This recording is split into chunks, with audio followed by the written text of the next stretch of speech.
Hi there, my name is David Duke, and welcome to part 3 of me testing out Manga Studio EX5. I'm a long-time Photoshop user, and I've been researching a program called Manga Studio just to see if it will be a better workflow for illustrating and doing comic book-like work. So this is the third part. The first part was the pencils, the second was the inks, and now I'm doing the color. So what I've learned about this is that you can set your ink layer as a reference point for another layer and then be able to use the fill tool.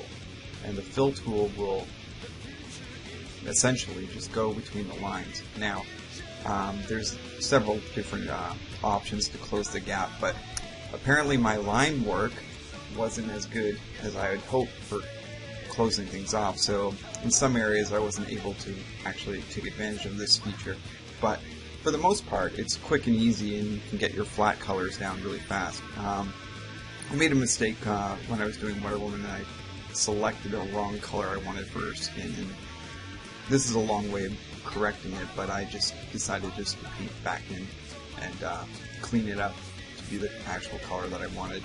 Now, normally I would probably put every color on its own layer. It makes it easier because you can just adjust the color on its own, but in this case I actually didn't. I just put all the flats on one layer, which probably wasn't the best idea. So in the future, next time I'll do that.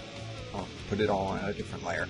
So essentially when I'm coloring, I just want to get all the flat colors down, and that's a good start for where things need to go.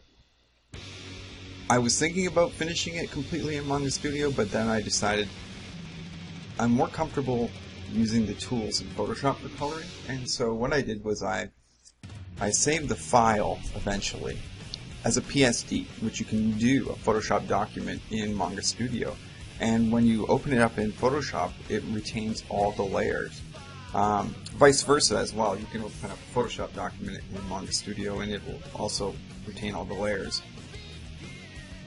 So I was trying to just think of a quick background for it, but wasn't too happy with that. So there, finally I got my outer glow on the lasso that I wanted, because I didn't know if there was an option in Manga Studio for it.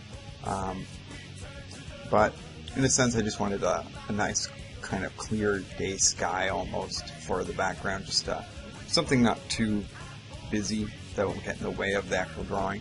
But you know, in the future I'm going to experiment more with backgrounds, but this is just my very first Manga Studio illustration, so I thought I'd give it all a shot. What I'm doing here is I created a mask based on the flat layers and put it as the mask on the folder.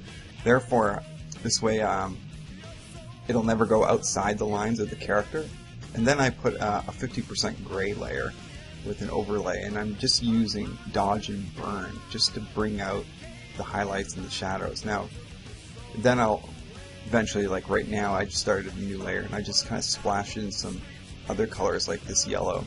And what I do is I use a brush that's usually around 40%, but with wet edges. I then take the smudge tool and I have the brush set to be like very textured in a sense, so that I can just kind of spatter it and blend it in afterwards, so it's not so harsh of an edge when I don't want it to be.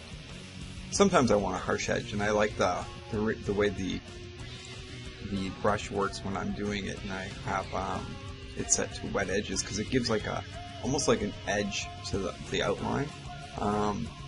And for some reason I really like that look, and it works most of the time for what I'm doing. So just kind of finishing things off. I'll pull up more layers of 50% gray sometimes and do the whole dodge and burn on an overlay layer over and over again, you know, just to create more and more depth. Working on Wonder Woman, so basically again just kind of getting that basic light and shadow at first, just to help round out the form, like the muscles and what catches the light.